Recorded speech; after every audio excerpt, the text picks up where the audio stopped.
जय हिंद दोस्तों, स्वागत है आप सभी का। और जैसे अभी आपने देखा होगा कि मैंने आपको इससे पहले 2 चैप्टर की वीडियो डल चुकी है। यदि आपने वो वीडियो नहीं देखी है तो कृपया जाके वो जरूर देखें। और आज हम करने जा रहे हैं अपना चैप्टर नंबर 3, जिसका नाम है चुनाव और प्रतिनिधि, उसके एमसीक्यू। और चलिएगा अब हम ध्यान से देखते हैं कौन सा है हमारा चैप्टर नंबर 3। ठीक है, चुनाव और प्रतिनिधि। ठीक, चुनाव का मतलब क्या होता है आप सभी को पता है, जिसके माध्यम से हम अपने नेताओं को चुनते हैं, उस मेथड को हम लोग क्या बोलते हैं, चुनाव। और प्रतिनिधि कौन होता है, जिसे चुन लिया जाता है, जिसे इलेक्ट कर लिया गया। क्या कर लिया गया, जिसे इलेक्ट कर दिया गया, इलेक्टेड व्यक्ति। बात समझ गए, उसी को बोलते हैं प्रतिनिधि, जो जनता को रिप्रेजेंट करता है। कहां रिप्रेजेंट करता है, चाहे वो संसद में करे, चाहे वो विधानसभा में करे, चाहे वो विधान मंडल में करे। क्लियर है, समझ गए। तो उसे ही चुनाव और प्रतिनिधि इस चैप्टर का नाम है। चलिएगा इसका एमसीक्यू करते हैं। बाकी आप सभी जानते हो ये भैया वोट डालने जा रहे हैं। अगर ये भैया वोट डालने जा रहे हैं तो छाप के बताओ कि इन भैया की उम्र कितनी होगी। जितने लाइन में खड़े हैं ना, ये सब 18 प्लस के होंगे। इससे कोई भी छोटा बच्चा दिख गया, जैसे हो सकता है कोई नाबालिग, ये दोनों कहाँ आ रहे हैं, अभी देखो उनको पुलिस वाले से पकड़वाता हूँ। ठीक, ये वोट डालने जा रहे हैं, 18 साल के लग रहे हैं मुझे। ठीक है, ये सब 18 साल के लग रहे हैं। तो अगर कोई व्यक्ति भारत में 18 साल से कम का है तो उसे वोट डालने का अधिकार मिलेगा या नहीं मिलेगा? नहीं मिलेगा, क्योंकि भारत में वोट डालने की आयु कितनी है, 18 साल। कितनी है, 18 साल। और ये सब लोग क्या कर रहे हैं, वोट डालने जा रहे हैं। चलिएगा पहला क्वेश्चन हमारा, पहला क्वेश्चन क्या बोल रहा है, ध्यान सुनते हैं। कह रहा है कि हमारे भारत के अंदर जो प्रतिनिधियों को चुनने की विधि है उसे क्या कहते हैं। भाई अभी तो मैंने बताया कि हम जिस विधि से अपने नेताओं को चुनते हैं उस विधि को क्या कहते हैं, हम चुनाव कहते हैं। क्या कहते हैं, चुनाव। बात समझ गए। और चुनाव को ही इंग्लिश एक और वर्ड से बोला जाता है, निर्वाचन। क्या बोला जाता है, निर्वाचन। इंग्लिश में इसके लिए वर्ड है इलेक्शन। क्या है, इलेक्शन। आप सभी को पता है कि हमारे देश में चुनाव करवाने की जिम्मेदारी किसकी होती है, चुनाव आयोग की। किसकी होती है जिम्मेदारी, चुनाव आयोग की। तो यहीं पर आप मुझे एक बार बताइए कि हमारे चुनाव आयोग की स्थापना कब हुई थी। तो आप बोलना, हमारे चुनाव आयोग की स्थापना हुई थी 25 जनवरी 1950 में। क्लियर है। और 25 जनवरी 1950 को जिस दिन हमारे चुनाव आयोग की स्थापना हुई, उसके पहले अध्यक्ष कौन थे। तो आप बोलना भैया, चुनाव आयोग के प्रथम अध्यक्ष जो थे, यानी कि फर्स्ट चीफ इलेक्शन कमीशन, वो कौन थे। आप बोलना सुकुमार सेन। कौन थे, सुकुमार सेन, ये पहले थे। और इनके बाद अभी रिसेंटली कौन से हैं, 25वें 25th है अभी। और उनका नाम क्या है बताइएगा, उनका नाम है राजीव कुमार। क्या नाम है उनका, राजीव कुमार। बात समझ गए, नहीं समझ गए, ये 25 में है। क्लियर। नेक्स्ट देख, अब इसका आंसर क्या होगा। देखो भाई, संसद क्या चुनाव करवाती है, नहीं। क्या संसद नीति निर्माण, ये तो संसद करती है। लोकतंत्र ये चुनाव के बाद स्थापित होता है, जिसे हम डेमोक्रेसी कहते हैं।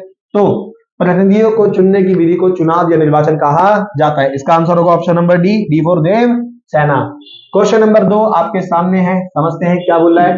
कह रहे हैं लोकतांत्रिक देश में चुनावों के मूलभूत नियम कौन बनाता है। देखो बेसिकली अगर मैं आपको बताऊं तो प्रधानमंत्री तो नहीं बनाता होगा, राष्ट्रपति तो नहीं बनाता होगा, न्यायाधीश भी नहीं बनाता होगा। देखो इसका काम है न्याय करना। इनका काम है देश में जो कानून बन रहे हैं, जो सरकार कार्य कर रही है, उसकी समीक्षा करते रहना और उन अब संसद द्वारा बनाए गए कानूनों को स्वीकृति देना। प्रधानमंत्री का काम है देश चलाना। ठीक है, संविधान। अब यहां पर हमारा आंसर संविधान ठीक होगा, बट अगर संविधान की जगह यहां पर लिखा होता चुनाव आयोग तो ज्यादा बेहतर लगता मुझे। क्लियर। हालांकि इसका आंसर तो चुनाव आयोग ही होना चाहिए, और आप सभी जानते हो चुनाव आयोग भी संविधान के द्वारा ही तो है। नहीं समझे, तो इसका आंसर संविधान होगा। क्या होगा, संविधान।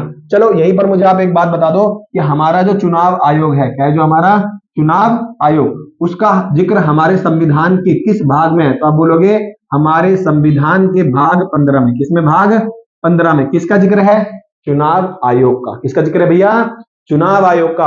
और भाग 15 में कितने आर्टिकल हैं, तो आप बोलना कि भैया भाग 15 के अंदर जो आर्टिकल हैं वो 324 से लेकर 329 आर्टिकल हैं। यानी कि यहां से लेकर यहां तक जितने भी आर्टिकल हैं उन सभी आर्टिकल के अंदर किसका जिक्र है, चुनाव आयोग का। तो इसका मतलब चुनाव आयोग क्या ऐसी संस्था हुई, संवैधानिक संस्था हुई या असंवैधानिक। तो आप बोलोगे भैया ये एक संवैधानिक संस्था है। क्या संस्था है, संवैधानिक, क्योंकि इसका जिक्र संविधान में है। क्लियर। जिसका जिक्र संविधान में नहीं वो असंवैधानिक है। नहीं, असंवैधानिक मतलब जो इलीगल चीजें हैं। क्लियर, जो अमानवीय, जो देश को खराब कर सकती हैं, उन्हें असंवैधानिक कहते हैं। बट कुछ संस्थाएं ऐसी भी होती हैं जो असंवैधानिक नहीं होती बट वो संवैधानिक नहीं होती। अब क्या होता है आगे समझेंगे ध्यान से। कह रहे हैं भारत देश को कितने निर्वाचन क्षेत्रों में बांटा गया है। क्या बोल रहे हैं, भारत देश को कितने निर्वाचन क्षेत्रों में बांटा गया है। देखो मैं अगर आपको बताऊं तो आप सभी जानते हो हमारे देश में एक संसद है जिससे केंद्र सरकार बनती है, और दूसरा जिसे आप बोलते हो विधानमंडल। क्या बोलते हो, विधानमंडल। क्लियर। जो विधानमंडल है इसके अंदर 3 लोग होते हैं, ठीक। एक जिसे आप बोलते हो विधानसभा, क्या बोलते हो, विधानसभा। दूसरा जिसे आप क्या बोलते हो, विधान परिषद। क्या बोलते हो, विधान परिषद।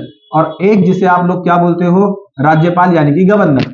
वैसे ही संसद के अंदर आप जानते हो एक है लोकसभा और एक जो है वो है राज्यसभा। क्या है, एक राज्यसभा। क्लियर। और दूसरा जो है वो कौन है, राष्ट्रपति। कौन है दूसरा, तीसरा जो है राष्ट्रपति। ये चीज समझ आई। इनको हम बोलते हैं राज्य सरकार। क्या बोलते हैं इसको हम, राज्य सरकार। और इनको बोलते हैं हम केंद्र सरकार। क्या बोलते हैं, केंद्र सरकार। यहां तक बताओ कोई आपत्ति, कोई समस्या आपके। बिल्कुल ठीक बात, आप कहोगे भैया कोई दिक्कत नहीं, अब ओके ओके है, समझ गए।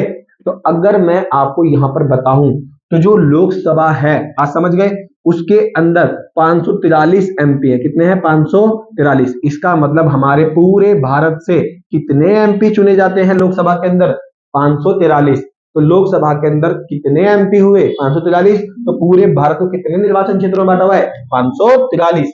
हो सकता है कल को वो आपसे पूछ ले राज्यसभा में कितने निर्वाचन क्षेत्र हैं, तो आप बोलना भैया राज्यसभा के अंदर मेंबर जो है वो 245 है। कितने हैं, 245। बट इसमें से 233 लोगों के ही इलेक्शन होते हैं, 12 लोगों के इलेक्शन नहीं होते। तो राज्यसभा के अंदर कितने निर्वाचन क्षेत्र होंगे बताओ, 233। यानी कि इनका इलेक्शन होता है, और राष्ट्रपति तो एक ही है। विधानसभा मैंने कहा हर राज्य के अंदर क्या होती है, अलग। विधानसभा की सीटें हर राज्य के अंदर क्या है, अलग है। सबसे ज्यादा विधानसभा सीटों वाला राज्य पूछेगा आपसे तो कौन होगा, यूपी। सबसे ज्यादा एमपी वाला राज्य पूछेगा तो वो होगा यूपी। बात समझ गए। और विधान परिषद, इसकी भी सीटें हर राज्य में अलग होती है, गवर्नर एक ही होता है। तो इसका आंसर क्या होगा, 543, यानी कि option number A for Apple. Next question देखेंगे हम लोग। क्या रहे, भारत में प्रत्येक निर्वाचन क्षेत्र में कितने प्रतिनिधि चुने जाते हैं। भाई बताओ हमारे भारत के अंदर किसी एक एरिया से क्या 10 लोग चुने जा सकते हैं क्या, क्या 2 लोग चुने जा सकते हैं क्या, क्या 4 लोग चुने जा सकते हैं क्या। तो आप कहोगे नहीं भैया, हमारे भारत में एक एरिया से एक ही व्यक्ति को चुना जाता है, क्योंकि हमारा भारत जो है वो 543 एरिया में बटा हुआ है। और जो एक एरिया है, क्या है, जो एक एरिया, उस एरिया में भैया लोग कई खड़े हो सकते हैं चुनाव में। क्या हो सकते हैं, लोग कई खड़े। जैसे मान लीजिए एक व्यक्ति है, इसको बोला गया ए बी सी डी और ई, ये 5 लोग चुनाव में खड़े हुए। तो ये जो खड़े हुए हैं 5 लोग, इनको बोलेंगे उम्मीदवार। क्या बोलेंगे, उम्मीदवार। क्योंकि ये चुनाव के अंदर एक उम्मीद लेकर खड़े हुए कि जनता हमें क्या देगी, वोट। और जनता तो भैया इन सबको वोट देगी, पर जिसको ज्यादा वोट मिलेंगे वही तो जीतेगा ना। क्लियर है। तो जिसको ज्यादा वोट मिलेंगे वो जीतेगा, और सबसे ज्यादा वोट पाने वाला व्यक्ति जीत जाएगा।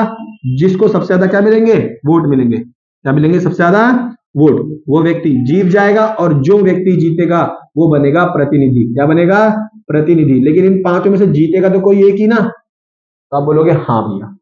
तो बताओ हमारा जो कोई चुनाव क्षेत्र होता है वो कितने प्रतिनिधियों से बना होता है, या कितने प्रतिनिधि वहां से चुने जा सकते हैं। तो आप बोलोगे भैया एक ही। क्या हुआ, एक। तो हमारा चुनाव क्षेत्र कितने प्रतिनिधियों से बना है, एक। क्लियर। कितने प्रतिनिधि चुने जाएंगे वहां से, एक।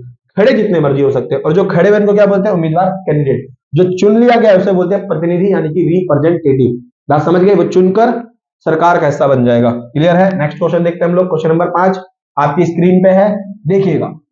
तो कह रहे हैं निम्न में से किसके चुनावों के लिए समानुपातिक प्रतिनिधि प्रणाली को अपनाया गया है। देखो हमारे भारत के अंदर 2 प्रकार से इलेक्शन होते हैं। इलेक्शन कितने प्रकार से होते हैं हमारे भारत के अंदर, 2 प्रकार से। एक इलेक्शन जो होता है उसे बोलते हैं जो सबसे आगे। क्या बोलते हैं, जो सबसे आगे वही जीते प्रणाली। क्या बोलते हैं उसको, जो सबसे आगे वही जीते प्रणाली। बात समझ गए।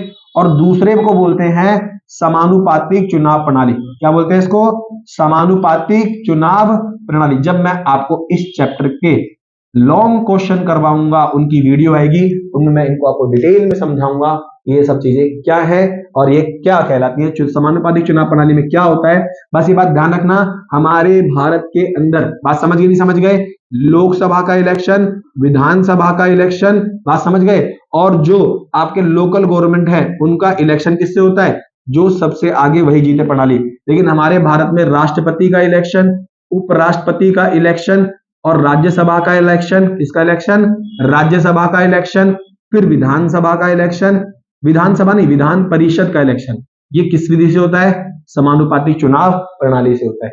तो बताइए, राष्ट्रपति इसमें आ रहा है तो आप बोलोगे हाँ भैया राष्ट्रपति, उपराष्ट्रपति इसमें आ रहा है, राज्यसभा इसमें आ रहा है तो बोलोगे हाँ भैया राज्यसभा आ रहा है, विधान परिषद आ रहा है तो बोलोगे विधान परिषद आ रहा है। तो बताओ क्या इन सबका चुनाव समानुपातिक चुनाव प्रणाली से नहीं होता, तो बोलोगे भैया बिल्कुल होता है। तो इसका आंसर क्या होगा, उपरोक्त सभी। क्या होगा, उपरोक्त सभी। क्यों, क्योंकि इन सभी का इलेक्शन कैसे होता है, समानुपातिक चुनाव प्रणाली से। अब ये समानुपातिक चुनाव प्रणाली क्या होती है, इसके लिए मैं आपके लिए एक लॉन्ग वीडियो लेकर आऊंगा, जहां पर मैं आपको सारे इंपॉर्टेंट क्वेश्चन जो आपके एग्जाम में आएंगे वो सब सॉल्व करवाऊंगा मैं खुद ही। ठीक है, चलिएगा नेक्स्ट क्वेश्चन देखते हैं हम लोग। कह रहे हैं वर्तमान में लोकसभा की निर्वाचित सीटें कितनी है, निर्वाचित, देखो एक्चुअली में आपको बता दूं मैं कि 2020 से पहले, हालांकि 19 में ही हो चुका था, 2020 से पहले हमारी जो लोकसभा है उसके अंदर 545 सीट थी, और 545 में से 543 निर्वाचित सीट थी और 2 थी एंग्लो इंडियन की। किसकी थी, 2 एंग्लो इंडियन।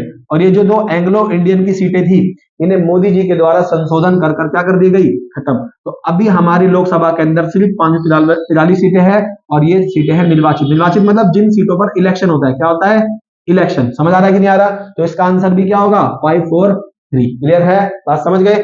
नेक्स्ट क्वेश्चन देखते हैं हम लोग। क्या रहा है, वर्तमान में लोकसभा के निर्वाचित सीटों में अनुसूचित जाति, अनुसूचित जनजाति यानी कि एससी के लिए और एसटी के लिए, आप सभी जानते हो हमारे संविधान के अंदर प्रावधान दिया गया है कि शेड्यूल कास्ट और शेड्यूल ट्राइब इन सभी को लोकसभा के अंदर कुछ सीटें आरक्षित की जाएंगी। अच्छा यहीं पर मुझे बताओ कि जो एससी है और जो एसटी है इन दोनों के लिए कितनी सीटें आरक्षित होंगी, ये डिसाइड कौन करेगा, ये बात डिसाइड कौन करेगा, बताओ जल्दी। क्लियर, तो ये बात डिसाइड करेगा परिसीमन आयोग। कौन डिसाइड करेगा, परिसीमन आयोग। क्लियर है, कौन डिसाइड करता है, परिसीमन आयोग। चुनाव आयोग की सहायता करने के लिए किस आयोग को बनाया गया था, परिसीमन आयोग को। ठीक है, और आप सभी को बता दूं कि हमारे लोकसभा के अंदर, आप समझ गए नहीं समझ गए, 84 सीटें, कितनी सीटें, 84 सीट एससी के लिए और एसटी के लिए 47 सीटें क्या है, आरक्षित 2024 में। तो आपसे जब भी क्वेश्चन पूछेगा 2024 का पूछेगा। क्लियर, यहां पर जो 79 और जो 41 लिख रहा है ना, तो आप इसे गलत कर देना, इसका आंसर होगा इनमें से कोई भी नहीं। क्यों नहीं होगा, क्यों, क्योंकि आज की डेट में कितनी हो चुकी हैं सीटें, 47 और 84 हो चुकी हैं, जबकि यहां पर कितनी लिखी है उसने, 79 और 41। क्लियर है बात, समझ गए। आपके एग्जाम में क्या आएगा, 84 और 47 रिसेंटली ये हो चुकी है, समझ रहे हो। क्लियर है, तो एग्जाम जो पूछने वाला सवाल था पुराना था तो अपडेट नहीं था। क्वेश्चन नंबर 8 देखते हैं हम लोग, क्या कह रहा है, कह रहा है कौन से निर्वाचन क्षेत्र आरक्षित, आरक्षित मतलब होता है किसी चीज के, किसी के लिए रिजर्व कर देना कि भाई यहाँ एसटी ही जीतेगा चुनाव को, वोट कोई भी डाले बट जीतेगा कौन, एसटी। बात समझ गए। जैसे मान लीजिए मंगोलपुरी है या कोई भी एक एरिया है, मैंने वहां पर कहा कि यहाँ पर भैया एक जो व्यक्ति जीतेगा वो दलित जाति का होगा, बट वोट तो कोई भी डाल सकता है ना, तो उसी को बोलते हैं किसी के लिए सीट आरक्षित कर देना। जैसे मैंने कहा कि भाई रोहिणी जो है उसकी सीट मैंने महिला के लिए आरक्षित कर दी, सेक्टर 3 की सीट मान लीजिए, तो अब वहां से महिला ही जीतेगी, वोट तो सभी डाल सकते हैं, बट वो सीट किसके लिए आरक्षित हो गई, महिला के लिए। तो कौन सी सीट आरक्षित होगी या नहीं होगी, ये बात डिसाइड कौन करता है, तो आप बोलना भैया ये बात डिसाइड करता है परिसीमन आयोग। कौन डिसाइड करता है, परिसीमन आयोग। चुनाव आयोग का जुड़वा भाई किसको कहते हैं, परिसीमन आयोग को। क्लियर, नहीं भैया क्या ये ऑप्शन होगा, नहीं, देखो ऑप्शन नंबर सी क्या होगा, परिसीमन आयोग। ऐसे तो कोई आयोग ही नहीं होता, समझ गए। नेक्स्ट देखो, कह रहा है परिसीमन आयोग का गठन कौन करता है, तो आप बोलते हैं भैया परिसीमन आयोग का गठन करता है राष्ट्रपति। अच्छा, राष्ट्रपति ही आपका क्या करता है, चुनाव आयोग का भी गठन करता है। चुनाव आयोग का गठन भी कौन करता है, तो आप बोलना भैया वो भी राष्ट्रपति करता है। लेकिन चुनाव आयोग का जो हेड है, चीफ इलेक्शन कमीशन, इसको हटाएगा कौन, तो आप बोलना भैया इसको हटाया जाएगा संसद के द्वारा महाभियोग से। किससे हटाया जाएगा, महाभियोग से। लोकसभा के अंदर फिर राज्यसभा के अंदर आपको क्या करना होगा, पास करना होगा 2/3 मेजोरिटी से। कैसे पास करना होगा, 2/3 मेजोरिटी से उसके बाद ही जाकर चीफ इलेक्शन कमीशन को उसके पद से हटाया जाएगा। नेक्स्ट क्वेश्चन नंबर 10 देखिएगा, आपकी स्क्रीन पे क्या कह रहा है कि भारत की जनसंख्या में मुसलमान जनसंख्या का कितना प्रतिशत है। तो देखो एक बात ध्यान रखना, हमारे भारत के अंदर अगर मैं आपको जनसंख्या का कुछ आंकड़ा दूं, तो हालांकि अभी जनसंख्या हमारे भारत के अंदर जो जनगणना होनी थी वो हुई नहीं है। लास्ट हमारे भारत में जनगणना हुई थी 2011 में हुई थी। 2021 के अंदर जनगणना होनी थी, बट वो कोरोना की वजह से नहीं हो सकी और अभी तक वो पेंडिंग ही है। ठीक, तो जनसंख्या को लेकर जो हमारे पास आंकड़े हैं वो थोड़ा सा 2011 के बेस पे, तो अगर आपको बताऊं तो हमारे भारत के अंदर 79.8% के आसपास क्या रहते हैं, हिंदू। समझ गए नहीं समझ गए। और हमारे भारत के अंदर 14.3 समथिंग समथिंग कुछ प्रतिशत के आसपास क्या है, मुस्लिम है। क्या है आपके, मुस्लिम। और उसके बाद हमारे भारत के अंदर 2.3 समथिंग कुछ जो है वो क्या है आपके, ईसाई लोग हैं। कौन लोग हैं, ईसाई धर्म के लोग। बात समझ गए नहीं समझ गए, आप ऐसे लिख लो ईसाई। ठीक, और उसके बाद दो ईसाई के बाद फिर 2 पॉइंट समथिंग कुछ के आसपास ना, मतलब आप शायद 2 के आसपास लगा लो, 2% के आसपास जो है वो हमारे भारत के अंदर सिख है। कौन है, सिख। और 1% के आसपास कौन है आपके, हमारे भारत के अंदर बौद्ध और जैन है। तो बात ध्यान रखना, आपसे क्वेश्चन में कल को वो हिंदू धर्म का भी पूछ सकता है कि कितने प्रतिशत लोग भारत में जनसंख्या है, मुस्लिम का पूछ सकता है। तो मैंने आपको सारा बता दिया कि उनकी प्रतिशत क्या है। मतलब आंसर देखना आप, जो अप्रोक्सीमेटली आपका होगा ना वो 14% के आसपास होना चाहिए। तो बताओ यहाँ पे 14% के करीब में कौन सा ऑप्शन नंबर, क्लियर, कौन है ऑप्शन नंबर डी। ठीक, नेक्स्ट क्वेश्चन को देखते हैं हम लोग। कह रहा है वोट देने की आयु 21 वर्ष से घटाकर 18 वर्ष की गई। देखो आप सभी को एक बार बताता हूं, हमारे भारत के अंदर एक प्रधानमंत्री हुए जो 1984 के अंदर हमारे देश में प्रधानमंत्री बने, जिनका नाम था राजीव गांधी। तो नाम था, हाँ, राजीव गांधी। आप समझ गए नहीं समझ गए। जो राजीव गांधी थे वो हमारे देश के प्रधानमंत्री बने और 1984 में ये अब तक के सबसे ज्यादा लोकसभा की सीटें प्राप्त करने वाले प्रधानमंत्री है। इनको लोकसभा की कितनी सीटें मिली थी बोलना, बहुमत 414 सीटें मिली थी। कितनी मिली, 414 सीटें। तो क्वेश्चन पूछे अब तक का सबसे बड़ा बहुमत कितना है, 414 सीटों का राजीव गांधी के पास 1984 में जीते थे। इन्होंने 1989 में संविधान के अंदर एक संशोधन किया। क्या किया है, एक संशोधन। और इस संशोधन को बोलते हैं 61वां संविधान संशोधन। क्या बोलते हैं, 61वां संविधान संशोधन। और इस संशोधन के माध्यम से 1989 में राजीव गांधी जी ने वोट डालने की आयु जो 21 थी उसे घटाकर कितनी कर दी गई, 18। कब हुई, 1989 में। किस संशोधन से, 61वां। हो सकता है आपके संविधान में क्या पूछ ले, किस संशोधन से की गई थी, तो आप बोलना 61वें संविधान संशोधन से। किसने की थी, राजीव गांधी ने। सबसे ज्यादा अब तक लोकसभा की सीटें प्राप्त करने वाला व्यक्ति कौन है, राजीव गांधी। क्लियर है बात, तो इसका आंसर होगा 1989। क्लियर।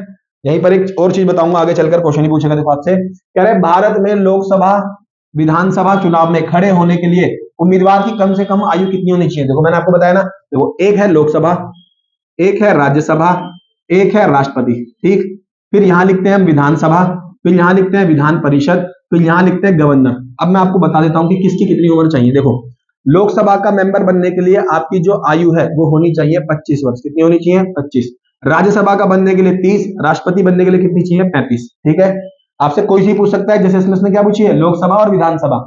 ठीक, यानी कि उसने ये वाली पूछी है और ये वाली पूछी है। हो सकता है आपसे इनमें से कोई पूछ ले, आप सारी बता सकते हो। एक ही वीडियो में सारा कंप्लीट, रिवीजन भी हो जाएगी आपकी। बाकी लॉन्ग वीडियो तो आती रहेंगी इनकी। विधानसभा के लिए कितनी चाहिए, 25। विधान परिषद के लिए कितनी चाहिए, 30। इसके गवर्नर के लिए कितनी चाहिए, 35। देखो आप एक चीज नोटिस कर पा रहे होगे, सेम 25 30 35, 25 30 35 सिस्टम क्लियर है बिल्कुल। इन तीनों से ये है तीनों राज्य सरकार के और ये तीनों है केंद्र सरकार के। किसके हैं, केंद्र। क्लियर है, बात समझ आई। तो इसका आंसर क्या होगा, 25 वर्ष। अच्छा ये फिर मुझे बताओ 30 वर्ष किसका होगा, तो आप बोलोगे भैया विधान परिषद का और राज्यसभा का। 35 किसका होगा, देखो 18 किसका है, आप बोलोगे भैया 18 वोट डालने की आयु है। 21 किसकी है, तो आप बोलना लोकल गवर्नमेंट के अंदर मुखिया बनने के लिए या फिर निगम पार्षद बनने के लिए आपकी उम्र कितनी होनी चाहिए, 21 वर्ष। नेक्स्ट क्वेश्चन देखते हैं। कह रहे हैं 1989 में आम चुनावों से पहले निर्वाचन आयोग को 1 सदस्य 2 सदस्य, देखो मैं आपको बताता हूं, हमारे देश में चुनाव आयोग की स्थापना हुई 1950 में और 1950 से लेकर 1989 तक हमारा चुनाव आयोग में एक ही हेड हुआ करता था। एक ही क्या हुआ करता था, हेड, अध्यक्ष यानी कि एक ही था। क्लियर है। 1989 के इलेक्शन में हमारे चुनाव आयोग को क्या बना दिया गया, 2 सदस्य। कितना बना दिया गया, 3। इसमें कितने हेड हो गए थे, 3 हेड हो गए थे। और चुनाव के बाद फिर वापस कितना गया, 1 कर दिया गया। और चुनाव के बाद 1993 तक वापस कितना कर दिया गया, 1 कर दिया गया। वापस से कितने हेड हो गए, तो आप बोलोगे भैया 1 हो गए। फिर 1993 के बाद वापस कितना कर दिया गया, 3 कर दिया गया। और अब तक हमारे देश में कितने चुनाव आयुक्त हैं, तो आप बोलोगे 3 है। तो हमारा चुनाव आयोग कितने सदस्य हो गया, 3। एक होता है चीफ इलेक्शन कमीशन और 2 होते हैं इलेक्शन कमीशन। तो बताओ रिसेंटली हमारे चुनाव आयोग में कितने अध्यक्ष हैं, तो आप बोलोगे 3। तो 1989 के आम चुनावों से पहले, पहले मतलब उसके पहले, तो भैया इससे पहले कितने थे, तो आप बोलोगे 1 सदस्य। इससे पहले क्या था, 1 सदस्य। इसके बाद क्या हो गया, बहुसदस्यीय। 3 को मतलब बहुसदस्यीय में, तो बाद का पूछेगा तब होगा। हालांकि इसका आंसर क्या होगा, आप बताओगे। इसका आंसर होगा पहला, क्योंकि उससे पहले पूछा है उसने। ठीक, यहां सुनो, निर्वाचन आयुक्त की नियुक्ति कौन करता है, भाई राष्ट्रपति करता है। कौन करता है, राष्ट्रपति। नेक्स्ट क्वेश्चन देखो क्या बोल रहा है कि भारत में मुख्य निर्वाचन आयुक्त और निर्वाचन आयुक्तों का कार्यकाल कितना है, तो आप बोल भैया 6 वर्ष या फिर 65 वर्ष, जो भी पहले हो जाए, 6 वर्ष या फिर 65 वर्ष, जो भी पहले हो जाए। हालांकि उनको उससे पहले भी हटा सकते हैं, अगर उसकी 65 साल उम्र हो गई तो बढ़ जाएगा, या 6 साल पहले हो गई तो बढ़ जाएगा। ठीक, उससे पहले हटाने का प्रोसेस क्या है, तो आप बोलोगे भैया संसद के द्वारा। किसके द्वारा हटा सकता है, संसद के द्वारा, महाभियोग से। किससे हटा सकता है, महाभियोग। हालांकि उसके लिए शब्द यूज होता है संसद की कार्रवाई। देखो, मुख्य निर्वाचन आयुक्त को कार्यकाल समाप्त होने से पूर्व कौन हटा सकता है, तो आप बोलोगे भैया उसको हटा सकता है राष्ट्रपति। लेकिन राष्ट्रपति कैसे हटाएगा, जब महाभियोग जो है वो संसद से पास हो जाएगा। हटाएगी तो संसद ही। समझ गए, नहीं समझ गए, क्लियर है। तो यहीं पर इसके क्वेश्चन खत्म होते हैं और हम मिलते हैं नेक्स्ट वीडियो में। तब तक के लिए जय हिंद, नमस्ते।